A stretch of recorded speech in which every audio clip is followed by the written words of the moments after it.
I discovered that the people that heal completely from AS, all of them, they did it from an emotional or psychological approach. Pain is a symptom that is manifesting in your body as a way of distraction, so you don't look your deeper emotions. So it's a mechanism of protection.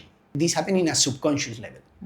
This is one side. At the other side, when you have a lot of pain for a long time, literally your brain learns to have pain. Yeah. It becomes like the easier path. Yeah. It becomes chronic. So when you are in situations of alert, for people that they are in depression, anxiety, chronic stress, and maybe they are suffering all this and they don't know because they are so detached from all these emotions, the brain is in alert mode, like in flight or fight. Yeah. And that creates, instead of an emotional response, because you are suppressing them, it creates a pain response. This is what people that heal is explaining. So I would like to know from your perspective, well, first of all, is possible that the brain can create physical symptoms? Yeah, so what you are talking about is something that is relatively recent in psychology, and it's about psychosomatic, right? So if we talk about decades ago, we only had this medical model that would just look at the physical symptoms, and the treatment would only be centered on that. So we will have medication or I don't know, some kind of treatments that were only based on the body, on the physical part. But what we know, and this is the gift and the benefit of psychosomatic, what we know from this area is that actually there are other internal processes that affect our physical health.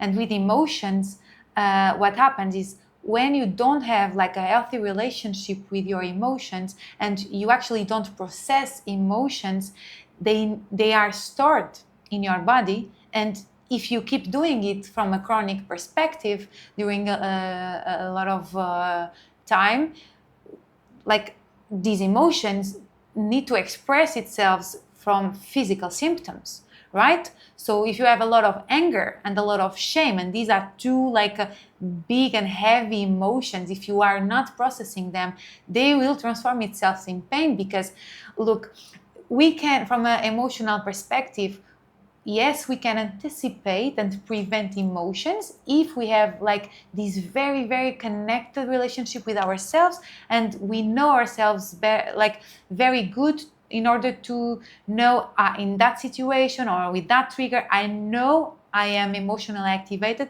So from this point of view, I can anticipate and I can regulate in order to not feel like a peak of emotion.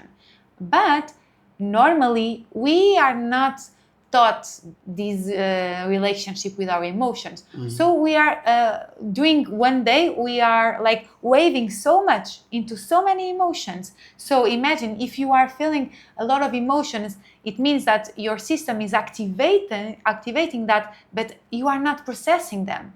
So you are having a lot of emotional stimulation and activation, but if you don't process it, they cannot leave your body. So you are putting it and blocking it in your body. So then you will, it will affect itself in autoimmune diseases, into pain, into hernia, so many headaches, like so many different physical symptoms. And yes, now the psychosomatic field has scientific evidence that shows if you do not process emotions in a healthy way, they will transform into physical symptoms. I see.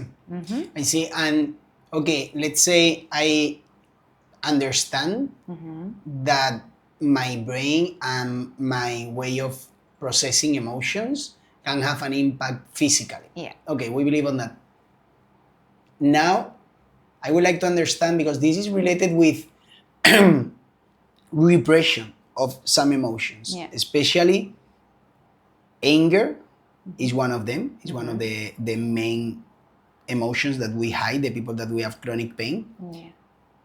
How do we develop this behavior of repressing emotions. Like, what is clinically to repress emotion? Because I mean, probably no one want to feel anger, or no one want to feel fear. What is the difference between a person that is repressing these emotions and a person that doesn't? That is a very good question, and it reflects a lot of the cultural beliefs that we absorb. So the difference between one person that just process the emotions and someone that really repress it, it's mainly the beliefs they have about emotions, right? So there is this theory about emotional schemas, and it addresses what are your beliefs about emotions. So if I learned like during my life that crying is weakness, I will suppress the need of crying when it arises, right? If I believe that by showing my anger, people will think that I'm a bad person or they will be scared of me, I will repress the anger because socially that will not be accepted. So it's really about what are your beliefs about emotions. So when we talk about psychology, and you want to add something? No, I was thinking that is when you are saying that, it make me think like, what are your beliefs of how lovable you are if you express these emotions? Yeah. No, it's somehow connected with how acceptable or lovable you are with these characteristics. Yeah. Like it's somehow connected with your need of being loved or accepted, right? Yes. These Maybe are because of your family or your absolutely. culture. Yeah, and these are the basic needs as a human being. You know, we want to be loved, we want to belong, we want to be seen, and imagine our generation is more open to emotions. Now we talk more about emotions and connection with ourselves, but the generation of our parents and our grandparents, they don't have like a lot of emotional intelligence, right? Yeah. So it means that they don't have the ability to actually hold your emotions as a son. So if you are doing a tantrum or if you are angry and you start to beat something, what will your parents do? It's like, don't do that, right? Because they don't have the space and the knowledge and the ability to actually co-regulate you because they don't even know how to self-regulate themselves. So by that point, you are already creating and they are shaping you already a very unhealthy relationship with your emotions because they don't have at first a good relationship with their own emotions, right? So like the way we shape our beliefs about emotions start when we are very, very young, about how we are accepted or not by our parents when we try to express something that is very raw, something that is very primal. And in the theory of emotions, and we talk here about Ekman, for example, we have depending on the theory, it can vary 6, 7, 8 basic emotions, but there are mainly 7 primary emotions. Which are these 7 emotions? So we are talking about fear, anger, surprise, happiness, disgust, Sadness? and sadness. Okay, from these 7 emotions that you mentioned, if you follow Dr. Schubener, is one of the top leaders in terms of pain reprocessing therapy, and Dr. Sarno, the 2 emotions that they talk about is anger and sadness. These are the 2 main emotions that we repress. And that's why we suffer from chronic pain conditions. And why do we repress specifically these 2? I mean, I can tell you why I repress them. I can tell you why I repress them because I have this chronic pain condition too. I repress sadness and I repress anger, both, anger even more. Basically because I think that I'm going to be less lovable. I think people are not going to like me. I really think they are not going to like me. And to give you details, in my house, my brother and my dad, like I am the small of my family. I have like a big brother, my dad, and my mom, and we were like three men, and we all are lions, you know. And in my house there was many lions, and they were fighting the bigger lions in front of me, and I didn't want to add more fire to the situation. So somehow I learned that the right way of being and the way that I was more accepted was by not showing anger. Not showing anger. And that's my case. And also it looks like this is quite general. Like right now we are in a society where which is the space for showing anger? Which is the space for feeling sadness? Sadness even a little bit more, I will say, maybe, I don't know. But anger, well, or this is my perspective. I know I feel scared of showing anger. Like, yeah. You know where the problem begins? When we develop this belief, or society presents us as positive and negative emotions, right? If I ask you, like, do you think there are positive and negative emotions? What would you say? Initially, I will say yes. There are some that, And if I say, okay, can you give me some examples of negative emotions? Okay, I will say anger is negative. You see? This is very automatic for us. But the reality is every emotion, and that's why they are basic emotions, every emotion is adaptive. So we are born with this system, this emotional system, because it's a kind of innate language. Emotions have messages behind it. So all of the emotions are really adaptive because they are communicating something to us. But as we don't listen to it, we start to push emotions to an extreme. So let's raise an hypothesis, what happens in your case? Your father, your brother, they don't have a healthy relationship with their own emotions. So they repress. It means, for example, for anger, that as they don't process in a healthy way, like the anger when it comes, it means that they will suppress and suppress and suppress. So when you from the outside see their expression of anger, it is because it's already in an extreme and they have an explosion. No, I will say another thing. I will say in their case that they didn't suppress. Okay. Like I will say that I suppressed because they didn't suppress. Okay. If that makes sense. Yeah. Like there was so much fire and so much that I was like, okay, I don't want to, this is going to be a nuclear bomb. Yeah. Because they also didn't develop self-regulating mechanisms, okay? So it's really, when we don't have self-regulation, we are actually not having responsibility, because I am putting my emotional burden on you and I don't care. And it's not even maybe I don't care, it's I don't have the perception of how much impact that has on you. So the other extreme is because I don't want also to be that burden for others, because I feel, how is it to feel the pain of that? I start to repress, so I go to the other extreme. But imagine a world where I feel anger and I ask myself, oh, what I am angry about? Like, because what's the message of anger, for example? What would you say? The message of anger. Yeah. I'm not sure. I think it will depend on the situation. In general, will be there is something that I don't like. There is something I want to protect myself of, or I'm not forgiving something. Or I want to protect me from something, like an enemy. There is an enemy, no? And I have anger towards that. And this enemy can be myself or other.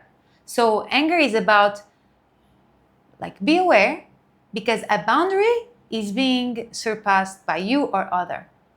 So what anger does is like generating an energy, a frequency, an electric signal inside of you that says, have some action, because a boundary is being crossed. Okay? So this is protective. It's just how I act towards this anger.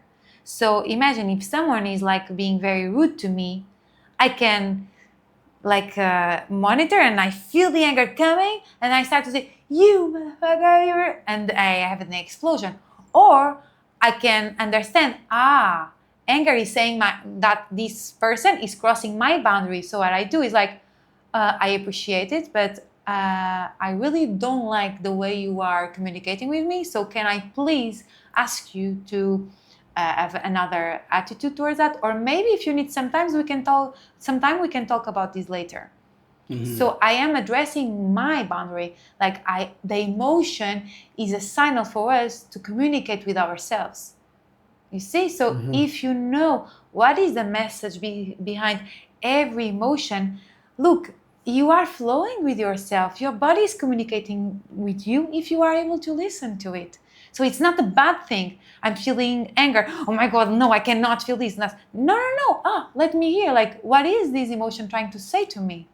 And you manage that, and you are able to self-regulate this emotion because you listen to it, so then you process it. You know, when you are saying this, it makes me think about a conversation that I had with Ralph Fitness. I interviewed him, and he's a master about emotions and AS, and well, basically how to heal from a psychological perspective, this chronic pain. And he used such a wonderful example, and it's super connected with what you are saying. That is, like, if you believe that there is an emotion, that there is not a space at all for that emotion, that's your belief. Why? We can check, but you believe that emotion that doesn't have a space in the world, doesn't have to be in you. There is no space. That is going to be like, imagine your hand is tight. Yeah. So what happens if your hand is tight and you blow inside? You feel like pressure. Actually. Imagine this is anger. If you, with what you are saying, develop a new understanding of what emotion means, allowing a space for that emotions, because they also have a meaning and a purpose, and they are useful. Yeah. When you have a space, and anger comes, there is not an explosion. There is no tension. It's going through. Absolutely.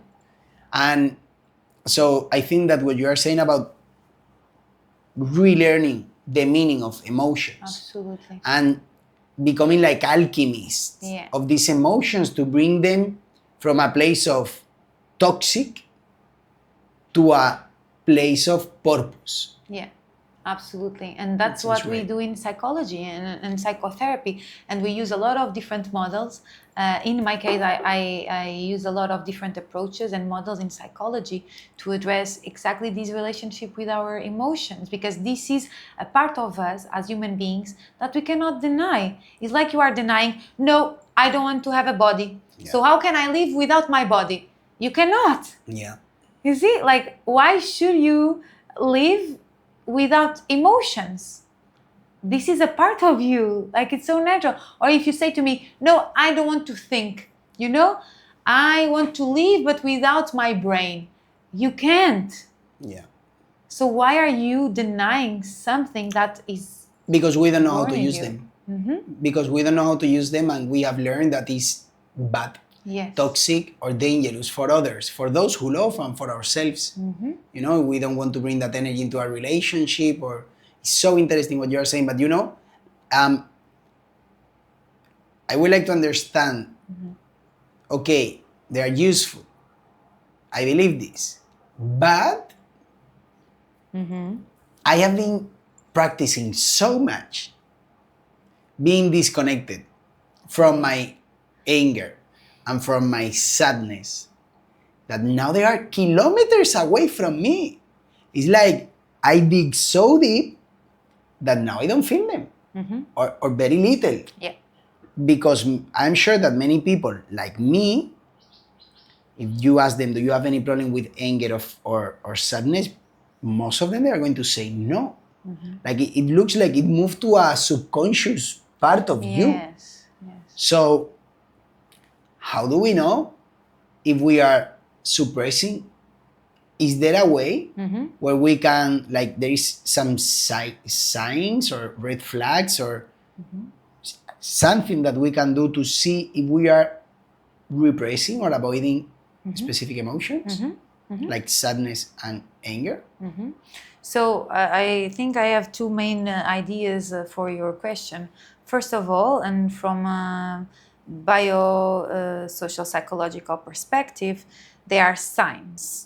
So if someone is easily triggered, for example, if you are a person that is like very overreactive, it's because there is something internally that is not right, you know? If you are constantly like, if, I don't know, like you are putting water now and I am like, imagine I'm overreacting about why are you doing this now? You see, like it's not on you, it's not on your action, it's because there is something that is not resolved inside of me. So if I am overreactive, normally it's because emotionally there is something that is like navigating in my edge, you know? Yeah. So then you have the tension. And one question, because from my perspective, I will never say that to you. Like, but I will be triggered. But I will not express that. Like, probably what I'm thinking is, if you feel that because you learn how to repress, you will feel triggered. But you don't say to someone, hey, why are you doing? If you do that, probably you don't have this problem. Yes. So then, amazing. Because what happens, and especially in this case, on this autoimmune disease, what happens is like people will have more internalizing strategies than externalizing, right?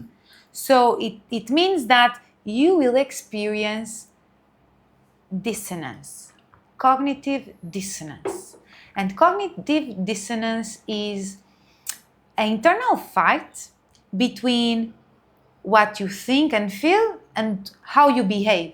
So you are triggered and you are feeling like some frustration or like sometimes a sensation of restlessness, you know? You are feeling this, but you are behaving politely. And this creates a dissonance, this sensation that is uncomfortable inside of you. So this means you are repressing and suppressing something inside of you, an emotion. Look, so this is also a signal.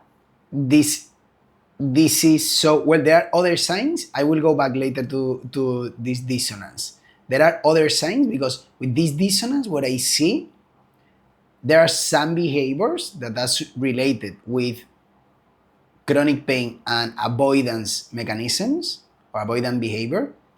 One is perfectionism, another one is people pleaser, and another one is high achiever. There are other ones, but these three for me, they are very interesting because in society, these three, they are somehow positive. Like people pleaser is like relating good with people, right? Perfectionism will help you to do whatever you need, and you will be someone that people trust. And being a high achiever, you will achieve whatever you want in life, a partner or business or whatever. But what I realize when you are saying that is, I have the three of them. I practice the three of them. I can feel dissonance in the process. Because when you are people pleasing and not just liking someone, it's beautiful when you like someone, but when you are trying to be nice with someone that you don't really are so nice, you feel this dissonance. How do you experience that? How do you experience this dissonance? I think that what I experience in this moment, well, I have to be aware.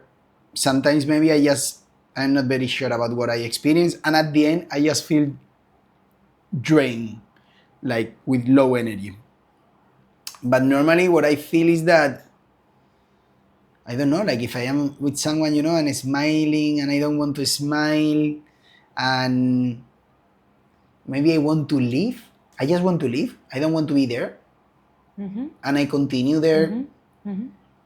Somehow I'm feeling non-authentic, if that makes some sense. And this is where and fear of showing myself.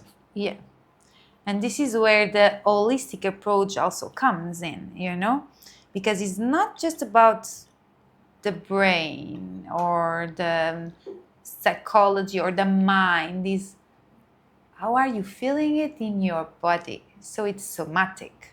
You see, it's the connection between mind and body. I feel heaviness. Like you said, first I need to be aware. Yeah, that's the problem, because we are disconnected from the sensations in our body. So our body communicates to us. If you are connected to the sensations, like maybe you feel like a contraction, or maybe you feel the heaviness. But if you are completely disconnected from your body or from emotions, you are keeping in the situation because it's polite. Yeah. Right? Yeah. So it starts there, connecting to your body. Yeah. And this is somatic therapy. This is, and actually sometimes what is happening to me is that now that I'm realizing this, sometimes I have some situations and I have back pain, like what I have it, or actually I am starting to see some situation when when I have tendency of being too perfectionist. This happens when I am working. I have like tension between my shoulder blades. This is what I am perceiving now.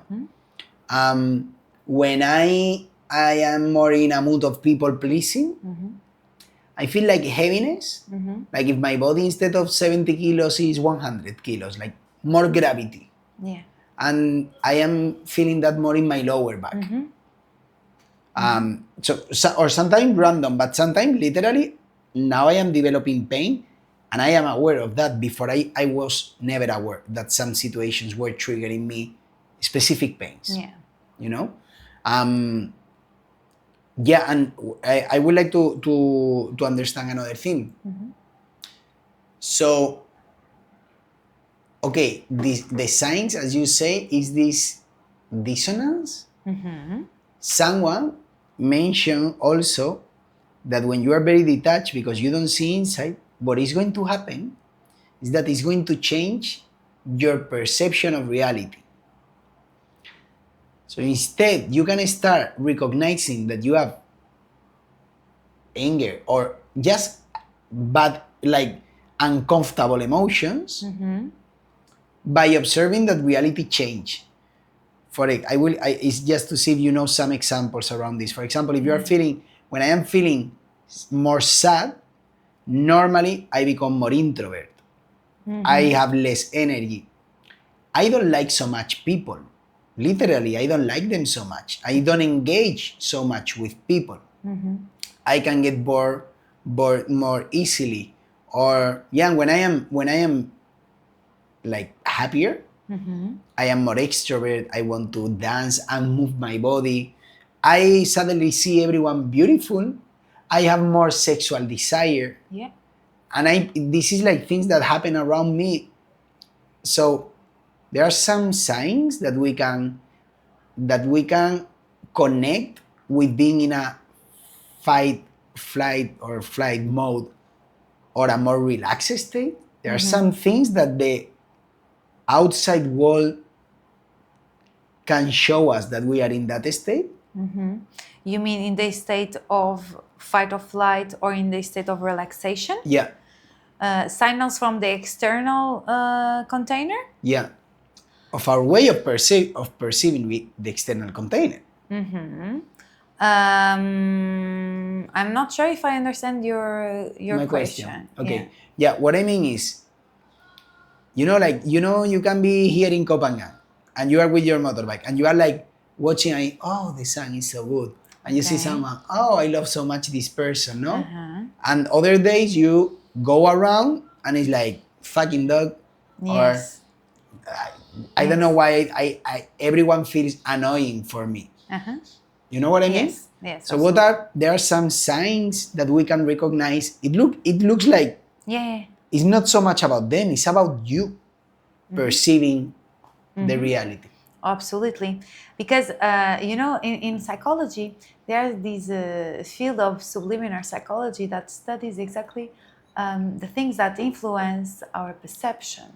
So, there is this famous quote that says that the reality is a reflection of your internal world, right? So, like each of us can look at the same scenario, and if you are in a different state, you will perceive that in a very, or imagine we go to a party, you know, you can say to me, wow, it was very awful, like I for you hate was it. the best And for me party. it's like, what? I had so much fun. Because, so true. right? Because So true. our internal world will determine what we capture from the outer world.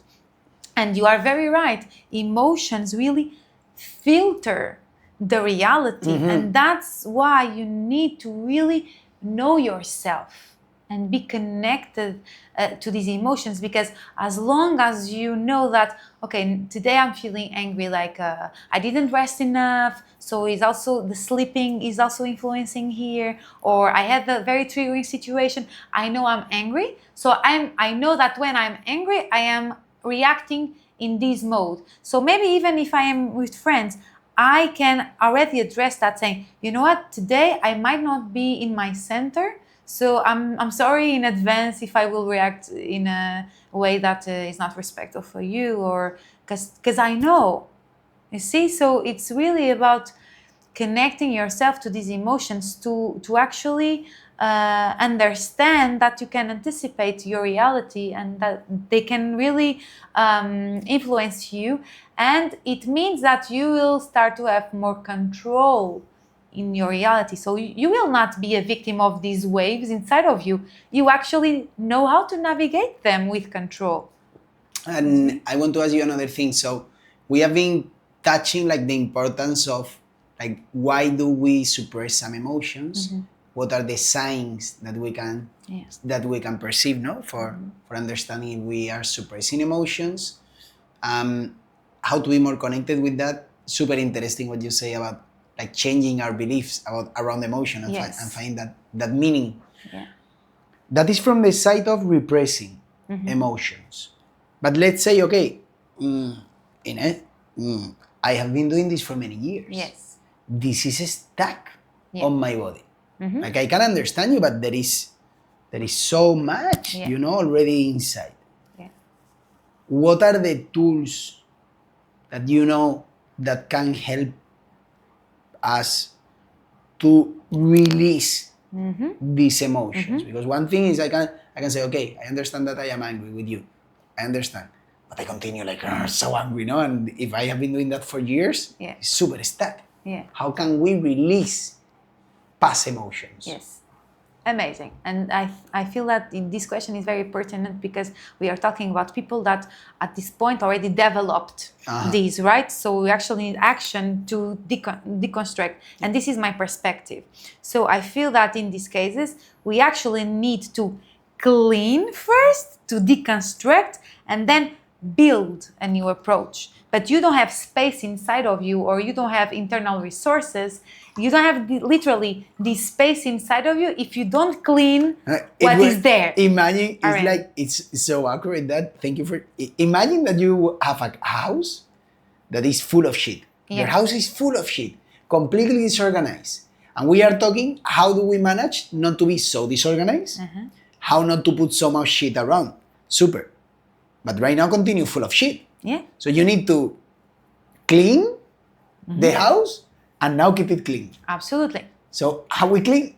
So this is where holistic approach comes. Okay. So like absolutely true that psychology will be very, very important for you to gain awareness and to, with this awareness, see what is here blocking and cleaning also that, like reframing, restructuring your beliefs, like having more emotions and understanding the whys of your behaviors it brings. But like you said before, we are talking about years and years of suppressing. So there are a lot of emotions first that you don't know what they are about, and and besides that you cannot go to the cause, right? So you cannot understand from the mind. And in psychology we work with talking therapy, right? So with awareness.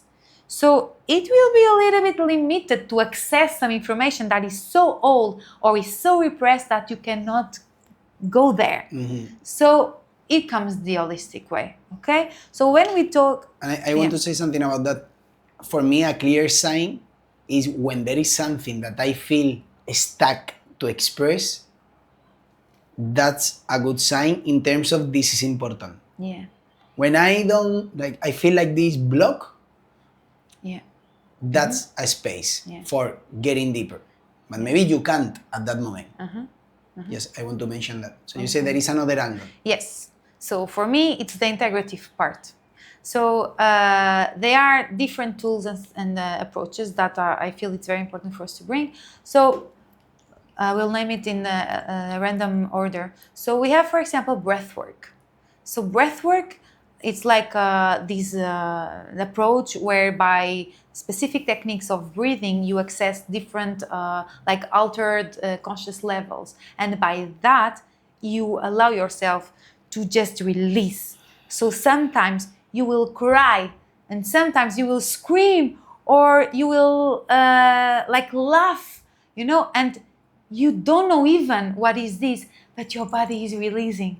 Your body is cleaning, not from a mind understanding, you know, it's like your body. So breath work for sure. Then we have, for example, yoga. Because breath work, just to say something, like the difference between this and therapy is that here you are not trying to use the logical mind. Yes. You are not talking. Yes. Right? You are more accessing through the body. Yes. To the mind and to the subconscious. You don't have to use the mind. Okay. You don't have to, you cannot. No, it's like shaking. It's like more like shaking the cocktail, no? But you are not literally using your brain. It's like, or maybe more than shaking, for me it feels maybe like if you want to soak something on wet, make it wet to make sure that it's soft and then you can access. Yes, no? Absolutely. And this is somatic, and we can address already that. Somatic therapy is like absolutely important to integrate that because it's exactly the connection to the body. And when I use somatic exercises in therapy, for example, I always say like, we are doing this, but whatever image or texture or sensation that comes, do not try to interpretate. Just speak whatever comes, you know, don't interpretate, don't put the reasoning on it. So we have breath work, we have somatic, and somatic is about like connecting to the sensations in your body and releasing it without understanding it from the mind, like you said. We have yoga, and in my experience, for example, I am also a yoga teacher, and doing my 2 yoga teacher trainings, it happened so many times doing the practice. I was in such a meditation and suddenly I started to cry. And I don't even know why. But it was a release of something that was stuck. Especially, for example, when we do a lot of openings, you know, hip openings, especially women and men too, but especially women, we really stuck a lot of emotions in our hips. So with yoga, and we can also integrate yoga and meditation in this holistic approach, you are really like disconnecting from the mind and just being connected in this meditative state that allows you to release. Like you said, you are soft, so you can release. So another thing that we can also integrate is, for example, water therapy or watsu, because exactly we are going into this surrendering mode.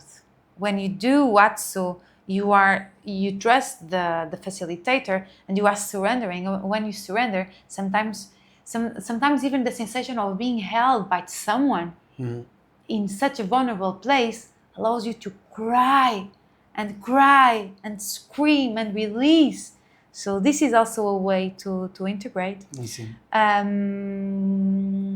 So we name breathwork, yoga and meditation, somatic therapy, TRE, for example. So trauma exercise, trauma release exercise. TRE is really about like kind of a shaking meditation. And what you are actually doing is activating your nervous system, this connection between brain and the nervous system, and you are releasing. And sometimes it's really amazing to release shame and anger because you cry and you are putting yourself in this state of just activation.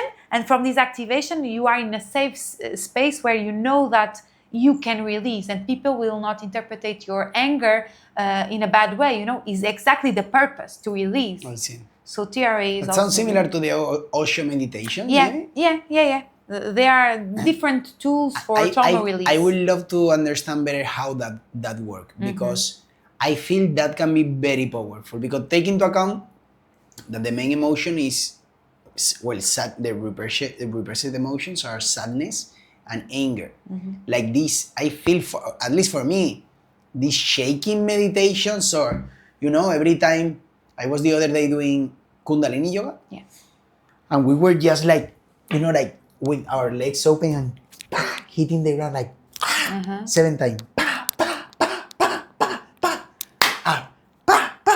Wow, and there was a point that I was really, something was moving, you know, and this was a safe container where you can use that energy. And it's something that you don't think, like, I don't know, it feels like if you have an orange and you squeeze the juice, you know, like you just need, all that is already in your system and you need to squeeze it.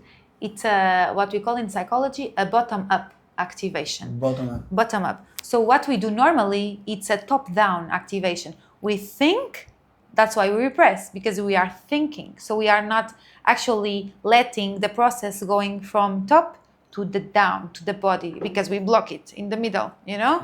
So when we do the opposite, when we don't let our brain to lead, what we do is like a bottom-up activation. So we activate the emotion or the internal experience from the body. I see. So you know that when you feel angry, what is the feeling inside? It's the feeling of, you feel this, right? This is the sensation. So there is an activation of your nervous system. Your nervous system is going up and you block it. So what you are doing when you are using this kind of strategies and methodologies, you are activating your nervous system without understanding why or the purpose, or we are just activating it. So actually you are recreating the same state, but now to let him release without stopping it, you know? Yeah. So by activating the nervous system and recreating this internal experience, you are doing a bottom-up activation. Yeah, it came to me like a metaphor that it will be, imagine that your body is a house with multiple rooms. Each house is a different emotion. When you are angry, it's like the body is like opening the door. Yes. No, the Pandora box, no? And you close the door. No. And in this exercise, it's like on purpose, you are going to that room and you are opening the door. And and then what happens? What happens after? It becomes empty. No, basically. You see? Because when we talk about emotional schemas before, there is a belief, for example, if I allow myself to feel this, I could never stop feeling it. Yeah, it's going to increase. Yes, it's going to increase. Actually, no. It's the other way. If you let the wave come, you process it, and after you release, it stabilizes. But if you block it, it will always be there, and there is another thing coming. So it's up and up and up and up. So actually, you're not letting go down. And this is the metaphor that in our conversations we already talk about this, Alvaro. It's how much energy are you actually spending on holding? A lot. Right? This glass is here. It's just here. And I am not spending any energy for him to be here. But if I want to feel control over my glass, I will hold, like this is mine. And I am holding it. And the energy I am putting here, wow, I'm draining myself just by spending the energy of holding. So when you release, it's still here, but it's not draining me. You know, this is so important, taking into account that the people that they suffer from ankylosing spondylitis, one of the main symptoms is chronic fatigue and tiredness. Like you feel less energy, you feel tired. So if you are holding all the time, like you are using a lot of energy, and actually we have like tension. Yes. And I would like to ask you something, because we have been talking about this approach, but there is another side that I am very interested in knowing your perspective. there is another simple approach that I really like because of the simplicity, because this one looks like, oh my God, I will need to heal completely in order to heal my back pain. I will need to become Buddha or enlightened, no? To learn how to manage all my emotions. And that looks like a long path. Yeah. But there is another method, and complementary, that they talk about. This is the reason why pain manifests. But it's not the reason why pain persists. The long-term pain, it appears because it becomes like an anxious behavior where you have fear to have pain. So you have pain, this is not comfortable, and that is having an impact in your life, in your work, in your relationship. Absolutely. And then you develop fear to that experience. And the fear itself triggers even more the pain and the same neural pathways. So in this, for me, it feels similar to anxiety. Yeah. Because anxiety is having fear of experiencing something, and that creates like a feedback loop, no? Absolutely. And you want to fix it, but you can't, and it becomes paranoid. Yeah. So what are the ways of getting outside of this loop? If you have fear to pain, how can we release that fear, or how can we slow down this loop, or even cut the loop? Okay, so from a psychological perspective, what I can think to answer to you is, first we can like go to the basic CBT approach, you know? So all of us works in this cognitive triad. So there is like you can imagine like a triangle or a circle. And we have the relationship between thoughts, and thoughts led to emotions that led to behaviors. And these behaviors will again feed the thoughts. So imagine that you are thinking... Thoughts, emotions, behavior. Yeah. Okay. So imagine that you are thinking, I cannot go to that situation because I will have a lot of pain. What if the pain comes and I cannot regulate? This is a thought. It's your internal dialogue. I can be right? sitting down 2 hours. I'm not going to go to the cinema because I can't be sitting down 2 hours, for example. Yeah, you are thinking that. How do you feel when you think these things? I will feel frustrated. Exactly. Frustration. Yeah. Why I can't have a normal life. Yeah. And some anxiety towards the possible experience. Yeah. So then what will you do by experiencing Probably, emotions? or avoiding going to the cinema. Isolation. Yeah. Avoiding the situation that is triggering Yeah. So I was telling you, like the example for the example of I cannot go to that situation because I might feel pain. So I feel frustrated and anxious. So I avoid and I stay at home. I isolate myself. And as I isolate myself, what will I think? Why can't I have a normal life? Why I need to be at home isolating myself? Why can't I go and do the same things that others? So then I feel even more frustration and maybe anger this time. And you see the cycle? Yeah. So the first thing is reframe your thoughts. And at the same time, build resources that give you the safety for not thinking that way. So it means that you need to have the safety and the trust in yourself of, if I think this, or if I feel pain, I know how to deal with it. I trust myself and I know that I have tools that I can use, even if it happens. I get a crazy insight with what you are saying. It's so crazy. It's so crazy. You want to share? Please. Like, it's so simple what you are saying. Like this structure: thoughts, emotions, and behaviors. The basic approach of TMS and pain reprocessing therapy can be completely simplified in what you are saying. Because Dr. Sano would say the first thing is the way of healing is getting knowledge. Knowledge are thoughts. Knowledge is information. Yeah. Knowledge about what is really happening in your body. Yes. Like your pain is safe. Is reframing your thoughts. Yes. It's giving you a new perspective.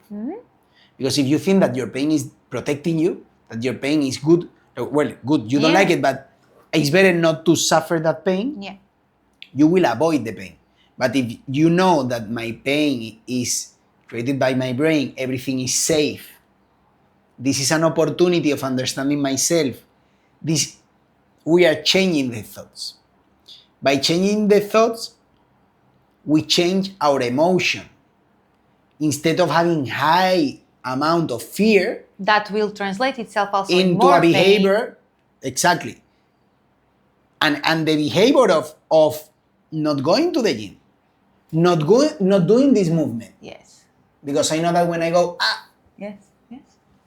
So these new thoughts shape our emotion, like is going to change our relationship with pain and our emotion towards pain, of frustration, of obsession, and that is going to, like, if you have the right thoughts, actually it can already change your emotional level, because you can feel safe. It is. You can feel more relaxed, even though the pain is there. And lastly, that will change your behavior, because the last step of Dr. Sarno is go and have your normal life. That's what you have to do. Yeah. So I really love what you said, because it's so simple. It's thought, emotion, and behavior. But you know what's the problem? What's the problem? Sometimes the thoughts are so automatic that you are not going to be able to change them. The ideal is when you are in the level of being aware of your thoughts and you can reframe them. Yeah. Amazing. If you can do it, perfect. Yeah. But the problem is that people that is suffering with this kind of cognitive patterns, these cognitive patterns, this way of thinking, are so automatic already that they don't even have the awareness of it. Yeah. So what will we do to change the cycle? We go into another dimension. So either we change about in the dimension of behavior, so it's actually go there, go to the gym, go to a social interaction with your friends. And by going to the situation, you are thinking, oh, I could come. Oh, this time I didn't have pain. So actually the different behavior is reframing your thoughts. So you go for the behavior, or you can actually access the emotion by doing what? Doing things that you know that it will have like a positive effect in your mood. So for example, I know that friend always makes me feel good and he's so funny. So I go to him and I have like 1 hour like laughing, and then I feel good, for example. So that will also give me the good state to reframe my thoughts about life or whatever, or the situation. I will love to continue in this point. I do here just to do something. Yeah. We need to shift, because right now I see that we have more light on the background than on our faces. Yeah. So I would like to move the chair. We are going to cut and continue normally. Yes, my love. There. Yalla. Let me stay there, that I want to check, but I think it's...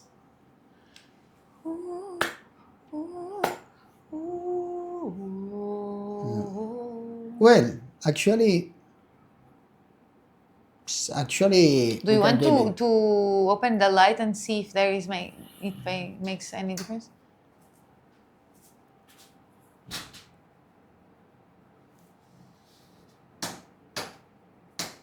It's better.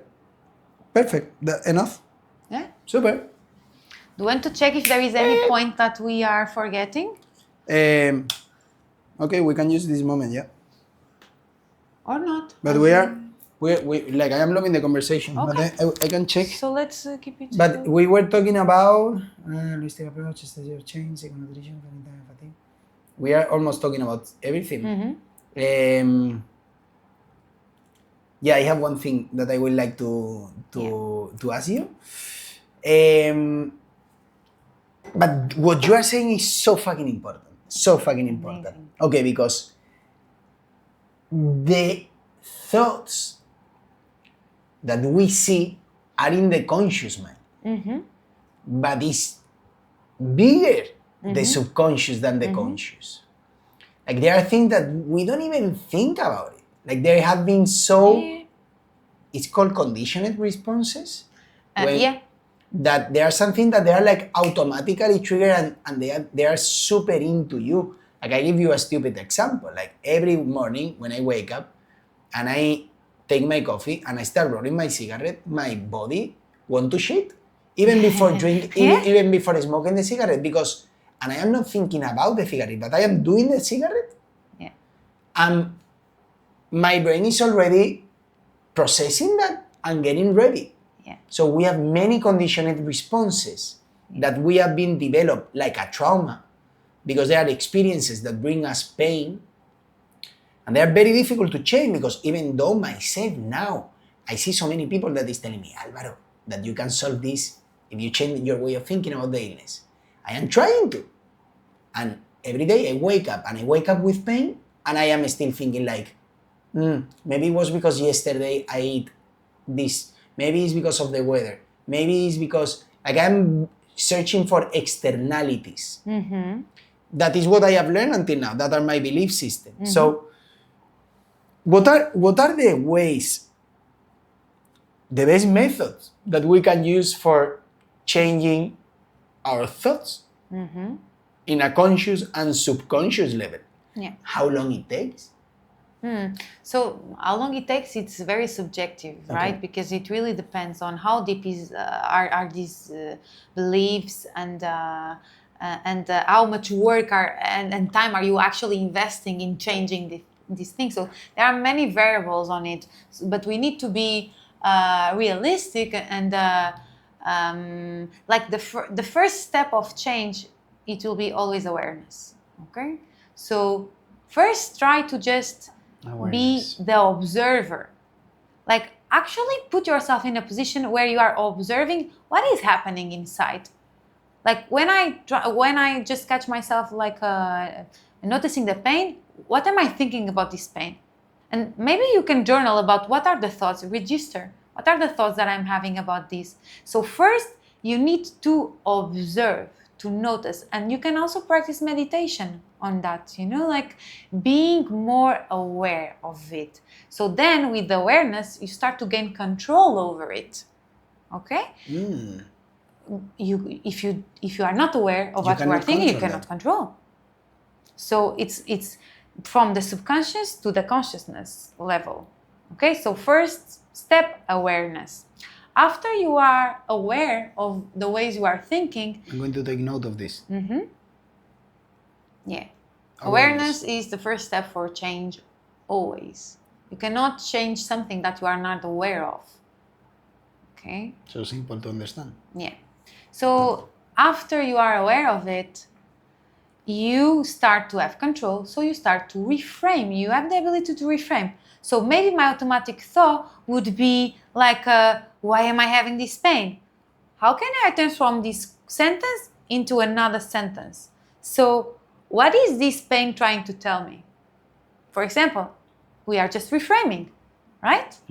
And you can also use neuroplasticity.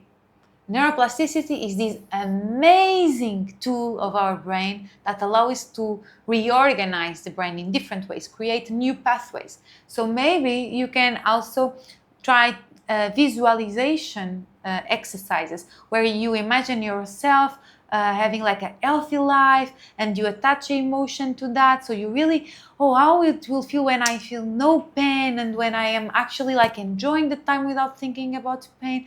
And then you create a new pathway of acting and feeling in your brain that maybe you didn't experience before.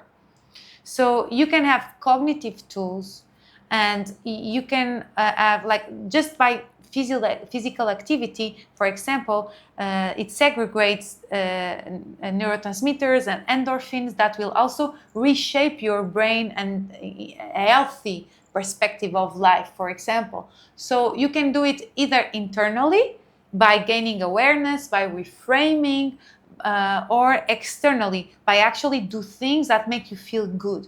So in general, like in a very general perspective, what we want is like to decrease negative experiences and to increase positive experiences in our life that will reshape our brain. I see.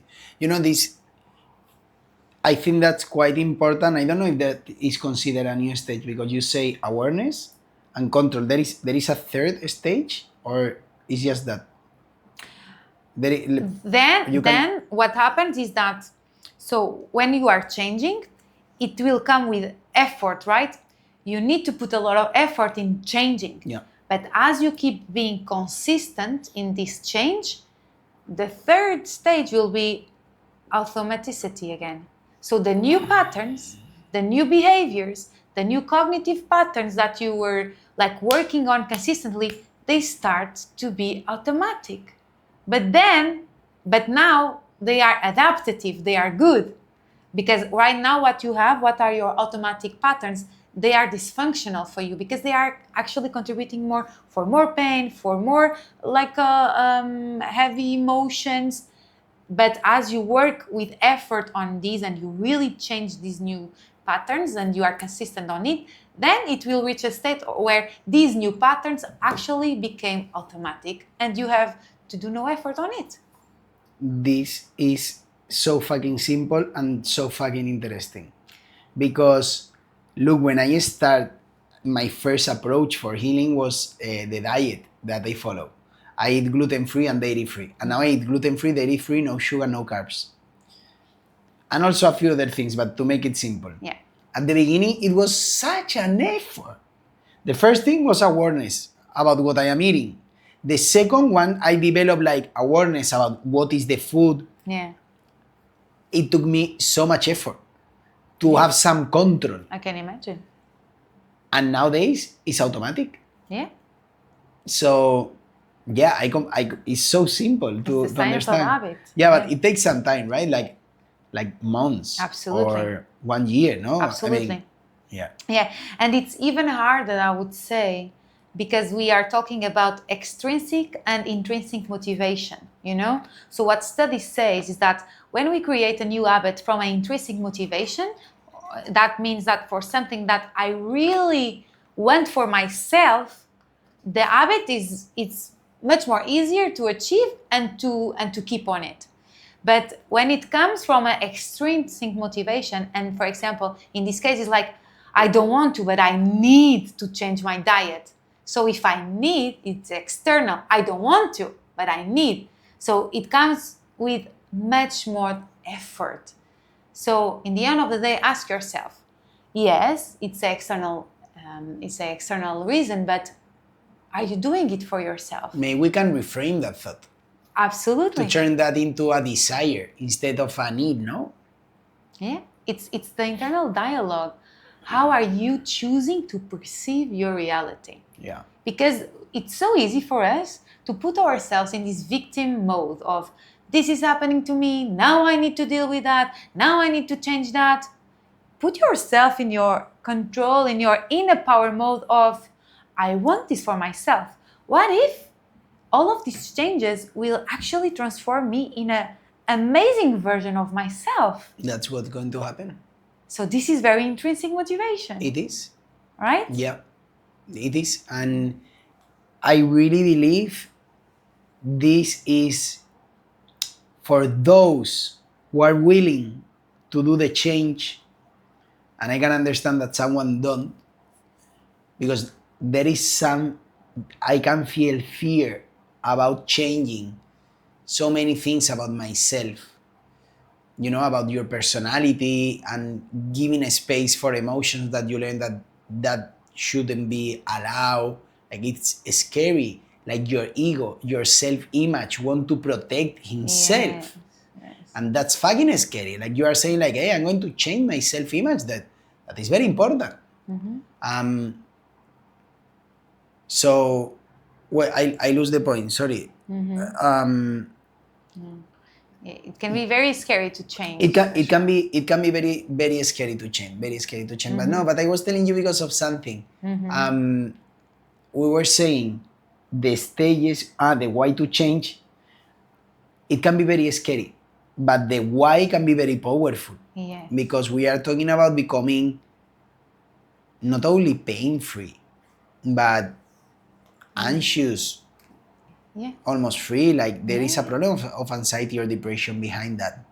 And this is going to allow you to have a self-knowledge and awareness that is going to change your life. You know, many people experience, after healing back pain, big improvements in their partners, in how they relate with people, in business. This is something that Ralph told me, because this is not only blocking you in your health, it can be blocking you in many other areas. Yeah, I can see it from this perspective.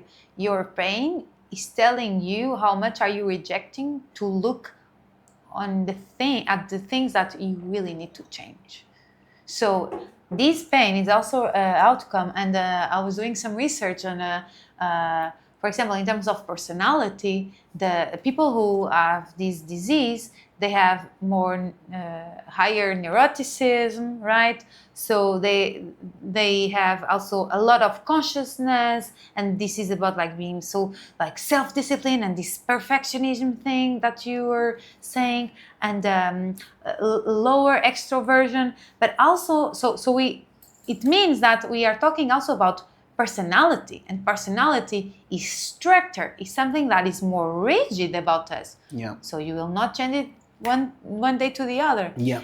But it is also about attachment styles. It means that you have an insecure attachment style, and these have an influence in any kind of relationship you have in your life. So look, the pain is saying, if you are willing to work on who you are, on your attachment styles, on your relationship with your emotions, on the traumas that you've been acquiring during your life, on your lifestyle, if you are willing to do the work, the pain will disappear because you are ready to experience life. Yeah. You know, I have to tell you something that until now, and what I have researched, it looks like, depending who I talk with and the information that I am finding, they are pointing that just by changing your relationship with pain, and this cycle of that we say like anxious cycle of what I think, what I feel, and how I behave. So I have fear of pain, and that increase the fear, more pain. Yeah. Just by changing this relationship with pain, can heal you completely. But it looks like it's not in all cases. Some people heal just with that. Some others, they need to release deeper emotions that they are manifesting this pain. And it's not only this anxious effect, but it's your general anxiety or depression level, and then you have to get deeper. So I say this because maybe it's not needed to go so deep. Maybe not, but the only way they found is by getting deeper. Yeah, I mean, like we were saying before, it's a process of deconstructing and constructing, and maybe at the same time, you know, like you use holistic tools and strategies and exercise to release, and at the same time you learn how do I now want to do this cycle dysfunctional. So maybe you don't need to go into this very deep process of self-knowledge and transformation, but by just allowing yourself to really have the time and the space to release, and at the same time to reframe with therapy, you are already doing it, you know? So maybe you don't need to look at it as something like, wow, it's so complex, it will take so much time, like I don't want to do it. No, it's actually not, we are talking about that in these terms, but it's something that is very, it's here, you know, it's very doable. You can do it. It's allowing yourself to actually commit with, this is what I want. Yeah. And Inés, one more thing that I would like to ask you is about, once you start in this process of change, I don't know if we mentioned this already, but we talked about this before, like what are the stages of change? There are some stages, did we mention this already? Or when we want to change something, how we recognizing which stage we are? Or we already talked about that. So when we want to change, there are different models about change, and there are different stages. And the first stage can be the pre-contemplation. The pre-contemplation is a stage where the person is like, yeah, I want to do that, but I am not having the motivation yet. I want. One day I will quit tobacco. One day, yeah. This is the pre-contemplation. So if you are working, and I need to use that in therapy, I need to address what is the stage of this person. Because if I am trying to help that person change a pattern, but actually this person is just in a pre-contemplation, I need also to adjust my expectations as a therapist, because I cannot help who doesn't really want to change. So this is the first one, pre-contemplation. Then we have the contemplation. So it's in this phase of, okay, so I am committed to that. What really can I do? What do I need? So I am willing to have the information. I know what are really the things that I can do. This is the contemplation. So I have the idea and I have the commitment towards that. And then there is the final stage that you are actually doing it. You have the intention, you have the knowledge, what you should do, and then you include the action towards it. And this comes also with integrity. Integrity comes from the consistency between what we say and what we do. And as you actually start doing it, you trust yourself more, because you are doing what you commit that you want to do. I see. Very interesting this, because actually probably myself, I will say until now in the how to manage, how to reframe my way of thinking and understanding that my pain is created by my brain. I am in the contemplation stage. I'm trying to do, but because I have been gathering knowledge from different sources, for doing you need knowledge and clarity. Yeah. You need someone that guides you, or something to follow. So I will say I am right now moving to doing it. Amazing. And until now I was in contemplation. And probably those who are watching, probably they will be in pre-contemplation. They will be thinking like, maybe. Yeah. Let's see what is there. Yeah. But so Absolutely. or maybe there is already one saying, no, I want to apply these changes. Tell me more, because I am preparing for the trip. Yeah. Maybe people that are watching this are already in the phase of gathering the knowledge, so they can action towards it. Yeah, but for sure that it can be quite it can create some frustration if you are trying to work with people that they are in a pre-contemplation phase, no? It makes sense to try to help someone if they are in the pre-contemplation phase, no? It is imagine, and this might happen with people also that are watching us. Imagine that someone comes and starts therapy because, okay, I want to build this healthy relationship with my pain. Okay. And for example, in my case, I work a lot with homework. Okay, so I have exercise and I have things and content and registrations that I need patients to feel and to bring. Can we turn down a little bit the AC? Yes, of course, love. Yeah. How do I? Sorry, but I am freezing here. Just a little bit. Okay. So you give homework to them. Yes. And so this work is what you need to achieve the goals that you say to me. So I start always with what's your expectations and intentions for therapy. So I can also adjust my work and my intervention to your expectations, to your needs. As a therapist, I am here at service, right? So you give me these intentions of, I want to build this relationship with my pain. I want to have a more social, a more active social life. I did it. Amazing. So I structure our sessions and I present myself in order to help you to achieve that.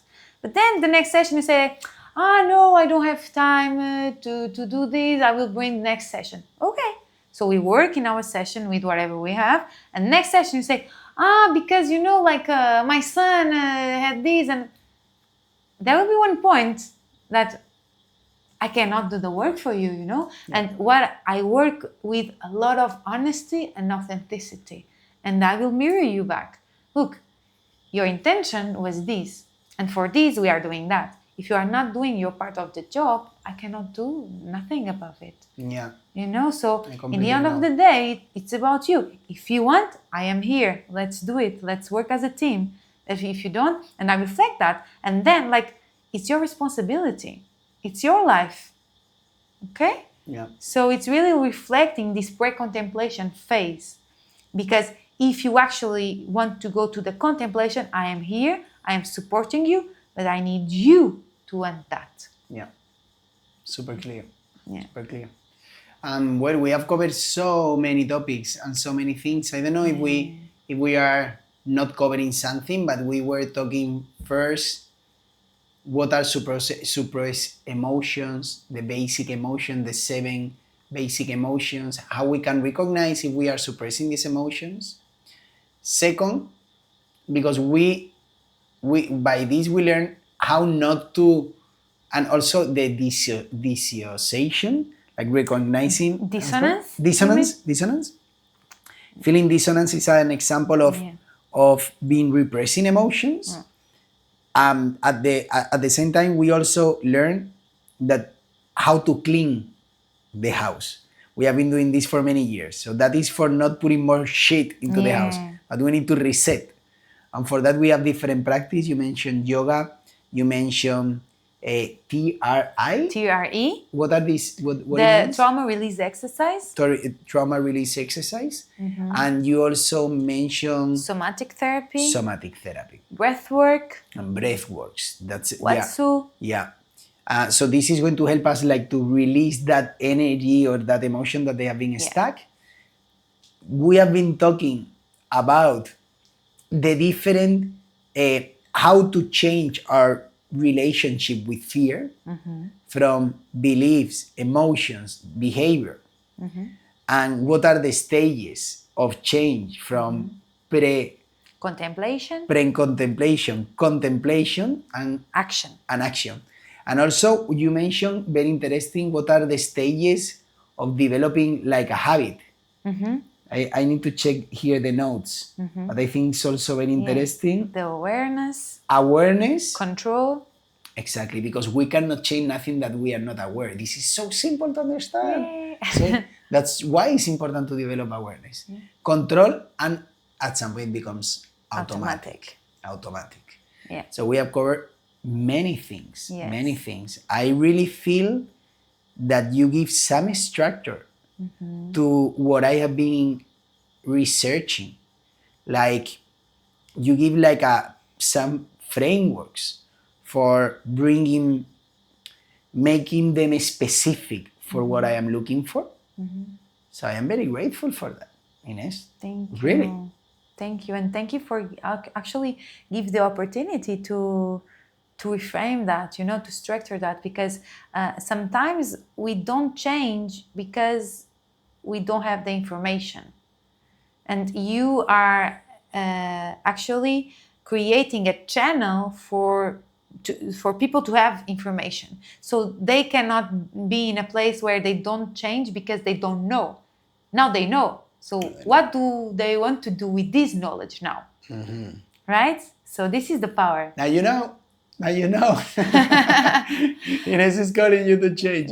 If you are in the pre-contemplation, you have to move to the contemplation stage. And it's really like it's more than pain. Is how can you respect yourself? How can you be truthful to who you actually are? And this is what this pain is ask for from all of you. It's asking that. How can you come back to yourself, to your authenticity, when you don't try to fit in society or family expectations, when you don't try to please someone to be loved? Like, how can you be yourself and be at peace with being yourself without this heaviness of emotions and pleasing and fitting, and just being in a place of authenticity and really self-love, and be so content with who you are and what's your life. It is. Look, I really appreciate this time, and I promise you that whenever I start, that is going to be soon, but for me there is a pre-stage for giving something specific for people. Yeah. Because I'm sharing my process. Yeah. I'm not telling you this is exactly the solution. And I am doing the experiment with myself. Mm-hmm. This is my responsibility. But once I accomplish being pain-free, I will do a framework. And I will love to have your support on that. I am all in. I will love This is what I'm here for that, to be at service for that. Yes. So, because for me, it's a very, very core belief in my case is that we evolve by collaboration. Mm-hmm.